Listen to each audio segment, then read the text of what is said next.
लखनऊ में आज पिछले लगभग 11 सालों से बेकसूर संत आसाराम बापू के जेल में बंद के दौरान खराब स्वास्थ्य का आयुर्वेदिक इलाज और रिहाई की मांग को लेकर जन जागरण रैली आलमबाग के इको गार्डन में हुई। ये रैली आसाराम बापू आश्रम से इको गार्डन तक पहले पदयात्रा निकली गई। मौके पर पहुंचे एसीपी कैंट को साध्वी रेखा बहन ने बापू के गिरते स्वास्थ्य, रिहाई जैसी मांगों का एक ज्ञापन पत्र सौंपा। वहीं श्री योग वेदांत सेवा समिति की ओर से गुजरात आश्रम से आई साध्वी रेखा बहन ने मीडिया से कहा कि न्यायपालिका में विश्वास है, लेकिन 11 साल बाद भी 86 वर्षीय बापू के बढ़ती उम्र और गिरते स्वास्थ्य के चलते उन्हें जल्द जेल से रिहाई देनी चाहिए, जबकि न्यायपालिका ने पैरोल की 40 अर्जियों को खारिज कर रखा है। उन्होंने कहा कि बापू ने ईश्वर प्राप्ति के 11 साल पहले लाखों बार संस्कार, सत्संग, सामाजिक कार्यों किए हैं, उनकी कोई गिनती नहीं। उनके साथ ऐसा अन्याय क्यों? साथ ही अयोध्या से आए संत कमल नयन ने आसाराम की तुरंत रिहाई देने की मांग की आवाज उठाई। आइए देखते हैं हमारे संवाददाता की।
एक दो तीन चार बापू जी को आयुर्वेदिक उपचार।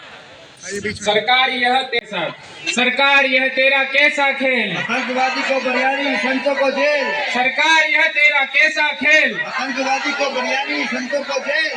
1 2 3 4 न्याय दो, न्याय दो, बापू जी को न्याय दो, न्याय दो, न्याय दो, बापू जी को न्याय दो, न्याय दो, न्याय दो, बापू जी को न्याय दो। हिंदू उनको तत्काल रिहा करना चाहिए।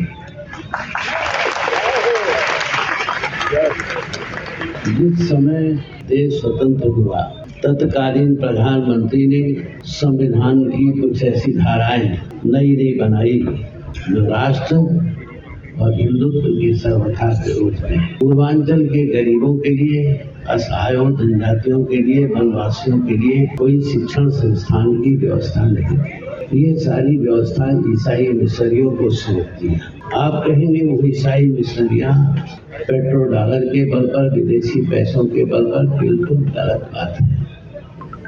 पेट्रोल डॉलर नहीं, विदेशी पैसा नहीं, बल्कि हमारे मठ मंदिरों के पैसों के बल पर प्रधानमंत्री मंदिर विधेयक लाए और निश्चित किया मठ मंदिरों का पैसा रिसीवर के माध्यम से ईसाई मिशनरियों को दिया जाएगा।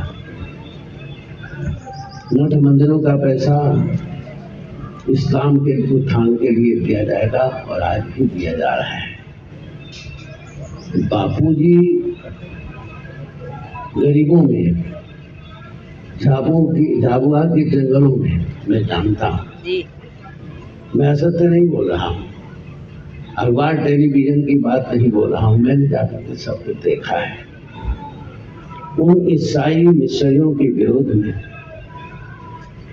अपना मिशन प्रारंभ किया और वो मिशन साधारण नहीं था। बापू जी का मिशन बहुत ही प्रभावी रहा।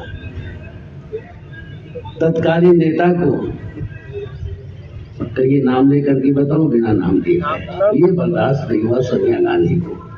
ये नहीं, बापू जी ही नहीं, हमारे तमाम संत महात्माओं को इतना बड़ा अपमान किया गया। छत्तीसगढ़ के रायपुर के जंगलों में एक हमारा महात्मा रहता था और ऐसा कुचक रचा कि जेल में डाल दिया उसे और उसने आत्महत्या कर लिया। ईसाई मिशनरियों के द्वारा स्वामी लक्ष्मणानंद जी की हत्या कर दी गई। ये सत्य बात है। ये बात सोनिया गांधी को बर्दाश्त नहीं हुआ। और उसने बापूजी को इतने बड़े कुचक्र में डाला, इतने बड़े कुचक्र में डाला। मैं जानता हूँ ये कुचक्र ही है, इतने बड़े कुचक्र में डाला कि कभी निकल ना पाए। ऐसा होना नहीं चाहिए। स्वामी जी, न्यायपालिका पर भरोसा उठ गया है। न्यायपालिका ने ही तो सजा सुनाई है। हमें सब कुछ विश्वास है, न्यायपालिका पर सब विश्वास है, पूरा पूरा विश्वास है, पूरा पूरा विश्वास है। स्वामी जी, अब सरकार भी बदल रही है। नहीं, सरकार न्याय होगा और बहुत जल्दी ही ये सारी विधाएं जो है जो राष्ट्र के विरोध में, हिंदुओं के विरोध में, जहाँ तक देखा जाता है ब्लॉक से लेकर राष्ट्रीय राजधानी दिल्ली तक सारे मंत्री, प्रधानमंत्री सब हिंदू हैं। उसके बावजूद भी हमारे स्वामी जी कुछ बातें अभी हैं, ऐसा नहीं, हमें पता है उसकी सारी तैयारी हमारी पूरी हो चुकी है। जो राष्ट्र के विरोध में, हिंदुओं के विरोध में विधाएं, जैसे धारा 30 है, धारा 30A है, ये सारी विधाएं जाएंगी, तभी समता और समरसता आएगी। और ये ऐसा नहीं, सब भगवान देख रहे हैं। दृढ़ होकर के विश्वास, नेताओं के लिए वही धारा दूसरी तरह से काम करती है। स्वामी जी, मैं जानना चाह रहा हूँ, स्वामी इस समय तो सनातन की सरकार है, तो इतना देरी और विलम्ब क्यों है? तो देर नहीं होगा, न्याय होगा, जल्दी होगा, निश्चित होगा, हमें धैर्य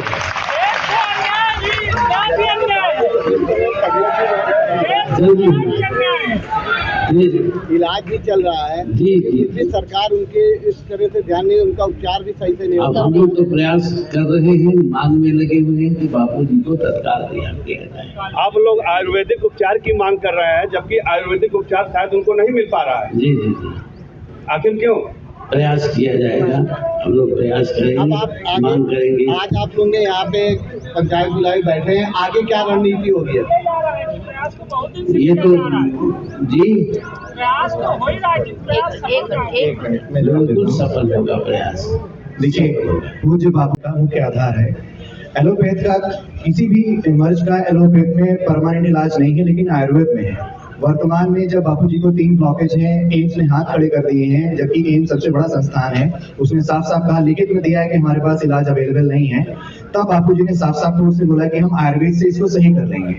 तो यही डिमांड की गई है। अभी इसकी हाईकोर्ट में परसों सुनवाई है। हम उम्मीद करते हैं अब माननीय अदालत से कि हमारे पक्ष में निर्णय आएगा और बापूजी को जो यथा योग्य इलाज है उसकी उनको अनुमति मिलेगी और वो आयुर्वेद से पूर्णतः स्वस्थ हो जाएंगे। क्योंकि बापूजी ने कभी भी एलोपैथ को बढ़ावा नहीं दिया। उनको अच्छे से पता है कि एलोपैथ हमेशा कुछ ना कुछ साइड इफेक्ट देता है, इसलिए बापू हमेशा आयुर्वेद को बढ़ावा देते हैं। और आयुर्वेद में हर इलाज का पूर्णतया से 100% सॉल्यूशन अवेलेबल है, इसलिए बापू हमेशा आयुर्वेद को करते हैं। लेकिन इसके बावजूद ये जानते हुए कि कुछ डॉक्टर कह रहे हैं कि एलोपैथ की दवाइयां बहुत गर्म है, बापूजी का शरीर नहीं सह सकता, फिर भी उनको एम्स ही भेजा जा रहा है। जबकि बापूजी, एक मानवाधिकार की बात होती है तो ये हिंदू संघ के मानवाधिकार कहाँ जाते हैं?